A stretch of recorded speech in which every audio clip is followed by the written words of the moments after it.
మహిళా భద్రతకి, మహిళాభ్యుదయానికి పెద్దపీట వేసేవారు జగనన్న. దాంతో మన అందరం కూడా చాలా సంతోషంగా ఒక పండగ వాతావరణంలో జరుపుకునేవాళ్ళం. ఈరోజు చూస్తే కూటమి ప్రభుత్వం మహిళా భద్రత కాలికి వదిలేసిన పరిస్థితి మనం చూసాం. అలాగే మహిళా సంక్షేమం తొంగలో తొక్కి ఇచ్చిన హామీలన్నీ కూడా ఏ ఒక్కటి నెరవేర్చని పరిస్థితి మనం చూసాం. ఈరోజు ఆంధ్ర రాష్ట్రంలో ఉన్న మహిళలందరూ కూడా బోరుని ఏడుస్తూ ఉన్నారు.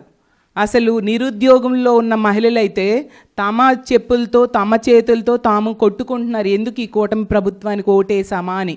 ఆ రోజు తీసుకుంటే ఎన్నికల సమయంలో గతంలో జగనన్న ఇచ్చిన పథకాల కంటే ఎక్కువ పథకాలు ఇస్తాను అని చెప్పి ప్రజల్ని మభ్యపట్టి వీళ్ళు అధికారంలోకి వచ్చారు.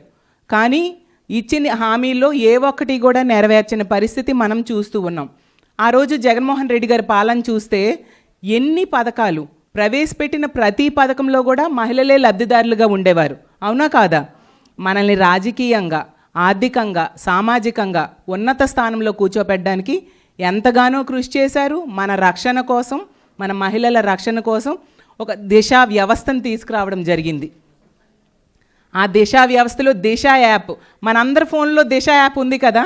దిశ యాప్ ఉంటే చాలు, మనకి ఎవరూ తోడవసరం లేదు. అర్ధరాత్రి అయినా ధైర్యంగా రోడ్డు మీద నడిచి వెళ్ళేవాళ్ళం. ఎందుకంటే ఎవరైనా ఇబ్బంది పెడితే ఆ SOS బటన్ నొక్కితే 5 నిమిషాల్లో పోలీసులు వచ్చి మనల్ని రక్షిస్తారన్న ధైర్యం. ఈరోజు ఆ దిశ యాప్ లేదు. ఈ ప్రభుత్వం అధికారంలోకి వచ్చిన వెంటనే దిశ యాప్ని నిర్వీర్యం చేసింది. దిశ పోలీస్ స్టేషన్స్ లేవు, సరిగ్గా పనిచేయట్లేదు. అలాగే ఆ దిశ యాక్ట్, దిశ చట్టాన్ని ఆ రోజు జగన్మోహన్ రెడ్డి గారు ఇక్కడ అసెంబ్లీలో చట్టం చేసి కేంద్రం దగ్గరికి పంపించారు. కేంద్రంలో పెండింగ్లో ఉన్న అందులో ఉన్న అంశాలన్నీ కూడా మన రాష్ట్రంలో అమలయ్యేట్టుగా చేయడం జరిగింది. మహిళల వైపు కన్నెత్తి చూడాలంటేనా భయపడే పరిస్థితులు ఆ రోజు ఉండేది. ఈరోజు చూస్తే మహిళల భద్రత గాల్లో దీపంలో ఉండే పరిస్థితి ఈ కూటమి ప్రభుత్వం అధికారంలోకి వచ్చాక మనం చూస్తూ ఉన్నాం. గతంలో అయితే మన మహిళలకి 50% రిజర్వేషన్స్ రాజకీయ పదవుల్లో, అలాగే నామినేటెడ్ వర్క్స్లో అన్నింట్లో కూడా 50% రిజర్వేషన్స్ జగన్మోహన్ రెడ్డి గారు ఇచ్చిన పరిస్థితి మనందరము చూసాం. అసలు ఎంతోమంది మహిళలు పదవుల్లో కూర్చునేవారు.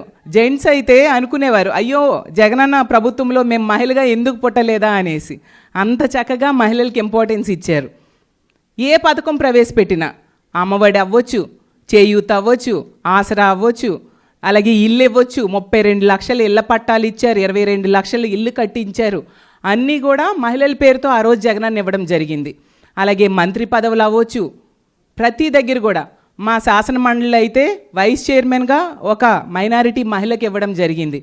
అలాగే మనం చూస్తే మంత్రులుగా 4 మహిళలకి మంత్రులుగా అవకాశం ఇచ్చారు. డిప్యూటీ సీఎం పదవి ఇవ్వడం జరిగింది. ఇలా అన్ని రకాలుగా మహిళలకి ఎంతగానో అవకాశాలు ఇచ్చి ప్రోత్సహించారు జగనన్న. మన ఆడవాళ్ళు, మహిళలు సంపాదన కోసం, తమ ఖర్చుల కోసం భర్త మీదో, తండ్రి మీదో, అలాగే కొడుకు మీదో ఆధారపడకూడదు అని చెప్పి ఎంతగానో వాళ్ళకి ఆర్థికంగా చేయూతనిచ్చారు ఆ రోజుల్లో. ఈరోజు తీసుకుంటే ఎన్నో పథకాలు పెడతాం, జగనన్న కంటే 10 రెట్లు ఎక్కువ ఇస్తామని చెప్పారు.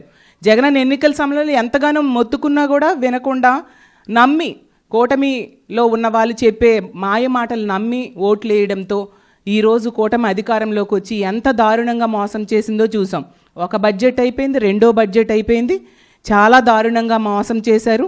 ముఖ్యంగా మహిళలకి ఈ ఆడబిడ్డ నిధి అనేసి ఈ పథకం ద్వారా 19 సంవత్సరాల నుంచి 59 సంవత్సరాల మధ్య ఉన్న మహిళలకి నెలకి 1,500 రూపాయలు ఇస్తానని చెప్పి నమ్మబలిగితే, అంటే సంవత్సరానికి 18,000 రూపాయలు వస్తాయని చెప్పి మహిళలందరూ నమ్మి ఆ రోజు ఓట్లేస్తే ఎంత ఘోరంగా అంటే మొదటి బడ్జెట్లో రూపాయి కేటాయించలేదు, రెండో బడ్జెట్లో కూడా రూపాయి కేటాయించిన పరిస్థితి. మొన్న బడ్జెట్ సమావేశాల్లో అయితే హోమ్ మినిస్టర్ అనిత గారు రూపాయి కేటాయించలేదని ప్రతిపక్షంలో ఉన్న మేమందరము చెప్తే, మీరు బడ్జెట్ పుస్తకం సరిగ్గా చదువుకొని రండి అని చెప్పారు. ఆవిడ ఈనాడు పేపర్ చూసి కేటాయించామని చెప్పేశారు అనమాట. చూసే రూపాయి కేటాయించలేదు. ఈ రెండో బడ్జెట్లో కూడా రూపాయి కేటాయించిన పరిస్థితి. ఎంత దారుణంగా ఈ ఆడబిడ్డ నిధి అని చెప్పి మహిళలకి మోసం చేశారు. అప్పుడు చక్కగా చేయూత వచ్చేది జగనన్న ప్రభుత్వంలో. ఎంతమంది చక్కగా చిన్న చిన్న సెల్ఫ్ ఎంప్లాయ్మెంట్ ద్వారా వాళ్ళందరూ లబ్ధి పొందారు, ఉపాధి పొందారు, మనందరము చూసాము.